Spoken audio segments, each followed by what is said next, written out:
എല്ലാവർക്കും നമസ്കാരം. ഇത് തൈലമാണ് കേട്ടോ. നമുക്ക് വൈദ്യമഠത്തിൽ നിന്ന് തന്നിട്ടുള്ള ഒരു കോമ്പിനേഷൻ ഓഫ് തൈലമാണ് കേട്ടോ. കുറേ തൈലങ്ങൾ ചേർന്നിട്ടുള്ള ഒരു കൂട്ടു തൈലാണിത്. അപ്പോൾ ഇത് കാലിൽ പുരട്ടിയിട്ടാണ് ഞാൻ എൻ്റെ പ്ലാന്റർ ഫേഷ്യാറ്റിസ് എന്ന് പറയുന്ന അസുഖത്തിന് ഒരു ക്യൂർ കണ്ടെത്തുന്നത് കേട്ടോ. കുറച്ച് വേദന കുറഞ്ഞപ്പോൾ വൈദ്യമഠത്തിൽ നിന്നുള്ള നിർദ്ദേശപ്രകാരമാണ് നമ്മളിങ്ങനെ കിഴി വയ്ക്കുന്നത്. അപ്പോൾ കിഴി വയ്ക്കുമ്പോൾ ഉപ്പാണ് കേട്ടോ കിഴിക്കകത്തുള്ളത്. അപ്പോൾ നമ്മുടെ കല്ലുപ്പുണ്ടല്ലോ, കല്ലുപ്പ് പൊടിച്ചിട്ട് മിക്സിയിലിട്ട് പൊടിക്കുക. എന്നിട്ട് 2 കിഴികൾ ഇതുപോലെ ഉണ്ടാക്കുക. അപ്പോൾ തോർത്തുമുണ്ടിൽ വേണം നമ്മൾ കിഴി ഉണ്ടാക്കാൻ, അല്ലെങ്കിൽ പൊട്ടിപ്പോവും. അപ്പോൾ ഈ കിഴി 2 കിഴിയായിട്ട് കെട്ടിയിട്ട് ചീനച്ചട്ടി ചൂടാക്കി അതിനകത്ത് ഇങ്ങനെ വെച്ചിട്ടാണ് നമ്മൾ ചൂട് പിടിപ്പിക്കുന്നത്. അപ്പോൾ ആദ്യം തൈലം പുരട്ടണം, എന്നിട്ട് വേണം നമ്മൾ ഈ ഒരു കിഴി വയ്ക്കാൻ. അപ്പോൾ വൈദ്യമഠത്തിലെ ഡോക്ടർ കൃഷ്ണൻ നമ്പൂതിരിയുടെ നിർദ്ദേശപ്രകാരമാണ് നമ്മളിത് ചെയ്യുന്നത്. അപ്പോൾ ഇത് ചെയ്യാൻ തുടങ്ങിയതിന് ശേഷം എനിക്ക് കാല് നിലത്ത് വെക്കാൻ പറ്റിയിട്ടുണ്ട്. ഇപ്പോൾ നേരത്തെ കാല് നിലത്ത് വെച്ച് നടക്കാൻ പറ്റില്ലായിരുന്നു. ഉപ്പൂറ്റി വേദനയാണ്, പ്ലാന്റർ ഫേഷ്യാറ്റിസ് എന്നാണ് ഡോക്ടർ ഡയഗ്നൈസ് ചെയ്ത് പറഞ്ഞത്. അപ്പോൾ നല്ല വേദനയായിരുന്നു, തീരെ നടക്കാൻ പോലും പറ്റാതായിരുന്നു. അപ്പോൾ ഈ ചികിത്സയും അതുപോലെ ഡോക്ടർ വൈറ്റമിൻ ടാബ്ലറ്റൊക്കെ എഴുതിയിട്ടുണ്ടായിരുന്നു. അതും കഴിക്കാൻ തുടങ്ങിയതിന് ശേഷം നല്ല വ്യത്യാസമുണ്ട്. അതുപോലെ ആയുർവേദ മരുന്നുകളും ഉണ്ട്, ഉള്ളിലേക്ക് കഴിക്കാനുള്ള മരുന്നുകളുണ്ട്. ഇത് മാത്രം ചെയ്തതുകൊണ്ട് ഫലം ഉണ്ടാവുമെന്ന് ചോദിച്ചാൽ ചിലപ്പോൾ ഉണ്ടായിക്കൊള്ളണമെന്നില്ല, മെഡിസിനും കഴിക്കേണ്ടി വരും. അപ്പോൾ ഈ കിഴി ഇപ്പോൾ കുറച്ച് ദിവസമായിട്ടോ വയ്ക്കുന്നു, അതുകൊണ്ടാണ് അതിൻ്റെ മുകളിൽ ഇങ്ങനെ തൈലവും ഒക്കെ ആയിട്ട് ഇങ്ങനെ ഒരു കറുപ്പ് കളർ വന്നിട്ടുണ്ട്. അപ്പോൾ തോർത്തുമുണ്ടിലാണ് നമ്മൾ കിഴി കെട്ടുന്നത് കേട്ടോ, അല്ലെങ്കിൽ പൊട്ടിപ്പോവും. ഞാൻ വേറെ തുണിയിലായിരുന്നു ആദ്യം കെട്ടിയത്, അപ്പോൾ പൊട്ടിപ്പോയി. അപ്പോൾ ഇതുപോലെ ഇങ്ങനെ കിഴി വയ്ക്കാം.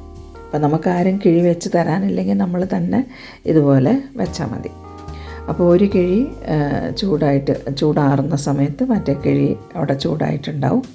അപ്പോൾ ഈ കിഴി അങ്ങോട്ട് വയ്ക്കുക, രണ്ടാമത്തെ കിഴി എടുക്കുക, പിന്നെയും ഇങ്ങനെ ചൂടാക്കുക. ഇത് ഏകദേശം ഒരു അരമണിക്കൂർ നേരം ഇങ്ങനെ 2 കാലിനും അരമണിക്കൂർ വീതം 1 മണിക്കൂറാവും 2 കാലിനും കൂടെ ചെയ്ത് കഴിയുമ്പോൾ. പിന്നെ ചിലർക്ക് ഈ എനിക്ക് ഈ വലത് കാല് മടക്കി ഇങ്ങനെ ഇരിക്കാൻ കുറച്ച് പ്രയാസമാണ്. ഇത് ഇടത്തെ കാലാകുമ്പം ബുദ്ധിമുട്ടില്ല, വലത് കാല് എനിക്ക് ശരിക്കും മടങ്ങില്ല. അപ്പോൾ അതിന് വേണ്ടിയിട്ട് ഞാൻ ചെയ്യുന്നതും കൂടെ ഞാൻ അതിനകത്ത് കാണിക്കുന്നുണ്ട്. അപ്പോൾ ഇതുപോലെ കിഴി വെച്ചതിന് ശേഷം പിന്നീട് ഞാൻ ചെയ്യുന്നത് ഒരു ഇല വെച്ചിട്ട് കെട്ടിയിട്ടാണ് രാത്രി കിടക്കാറുള്ളത്. അത് ഞാൻ വേറൊരു വീഡിയോയിൽ കാണിക്കാം കേട്ടോ. അപ്പോൾ ഇങ്ങനെ നമ്മൾ കിഴി വെക്കണം. വീഡിയോ ഞാൻ കുറച്ച് സ്പീഡാക്കിയിട്ടാണ് വെച്ചിട്ടുള്ളത് കേട്ടോ, വീഡിയോ ടൈം കുറയ്ക്കാൻ വേണ്ടിയിട്ട്. അപ്പോൾ ഇതുപോലെ കിഴിയൊന്ന് വെച്ച് നോക്കുക. കിഴി വയ്ക്കാൻ അറിഞ്ഞൂടാത്തവർക്ക് വേണ്ടിയിട്ടാണ് ഞാൻ ഈ ഒരു വീഡിയോ ചെയ്തത് കേട്ടോ. അപ്പോൾ നമുക്ക് വീട്ടിൽ നിന്ന് പെട്ടെന്നുള്ള ഒരു ക്യൂർ എന്നുള്ള നിലയ്ക്ക് ഇത് ചെയ്ത് നോക്കാം. കല്ലുപ്പാണ് കിഴിയിൽ കെട്ടേണ്ടത്. ഓക്കെ. അപ്പോൾ കിഴി ചൂടാറുന്നതിനനുസരിച്ച് ഇങ്ങനെ മാറ്റി മാറ്റി ചീനച്ചട്ടിയിലേക്ക് വെച്ചിട്ട് കാല് ചൂടാക്കി കൊടുക്കുക. ഇങ്ങനെ കിഴി വെച്ച് കൊടുക്കുകയാണ് ചെയ്യുന്നത്. അപ്പോൾ നിങ്ങളുടെ കയ്യിൽ കുഴമ്പില്ല എന്നുണ്ടെങ്കിൽ വെളിച്ചെണ്ണ പുരട്ടിയാലും മതി. വെളിച്ചെണ്ണ നല്ലൊരു സ്കിൻ ടോണിക് ആണല്ലോ. ഇത് നമുക്ക് വൈദ്യമഠത്തിൽ നിന്ന് തരുന്ന ഒരു കുഴമ്പാണ് കേട്ടോ. അപ്പോൾ എനിക്ക് വലത് കാല് ഞാൻ പറഞ്ഞല്ലോ മടക്കി വയ്ക്കാൻ കുറച്ച് പ്രയാസമാണ്. അപ്പോൾ അതുകൊണ്ട് തന്നെ കിഴി വയ്ക്കുമ്പോൾ എനിക്ക് നല്ല വേദന അനുഭവപ്പെടും. ഈ മുട്ടിന് നല്ല ഒരു പ്രയാസമാണ്. അപ്പോൾ അതിന് ഞാൻ ചെയ്യുന്ന കാര്യം എങ്ങനെയാണ് കേട്ടോ, നമുക്ക് കിഴി വെച്ച് തരാനൊന്നും ആരും ഉണ്ടാവില്ലല്ലോ. അപ്പോൾ നമ്മളിങ്ങനെ നിലത്ത് വെച്ചിട്ടിങ്ങനെ ചൂടുള്ള കിഴി നിലത്ത് വയ്ക്കുക. എന്നിട്ട് ഇങ്ങനെ ചവിട്ടി എല്ലാ ഭാഗത്തും ഇതുപോലെ ഇങ്ങനെ ചൂട് പിടിപ്പിക്കുക.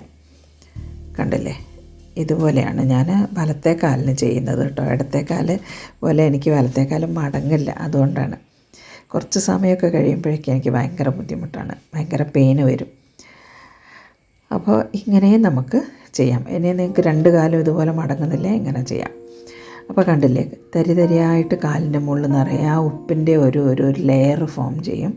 അത് ഞാൻ കളയാറില്ല, ഇതുപോലെ കെട്ടിയിട്ട് തന്നെ ഞാൻ കിടക്കുകയാണ് ചെയ്യുക. അപ്പോൾ ഇന്ന് ഇത്രയേ ഉള്ളൂ. എൻ്റെ ഈ ഒരു ട്രീറ്റ്മെൻറ്റിൻ്റെ കാണിക്കാമെന്ന് വെച്ച് കുറേ പേർക്ക് ഉപകാരമാകുമല്ലോ. അപ്പോൾ ഈ ഒരു ഭാഗത്താണ് കേട്ടോ എനിക്ക് വേദനയുള്ളത്. അവിടെ ഒരു ചെറിയ വീക്കം പോലെ ഉണ്ട്, കണ്ടില്ലേ.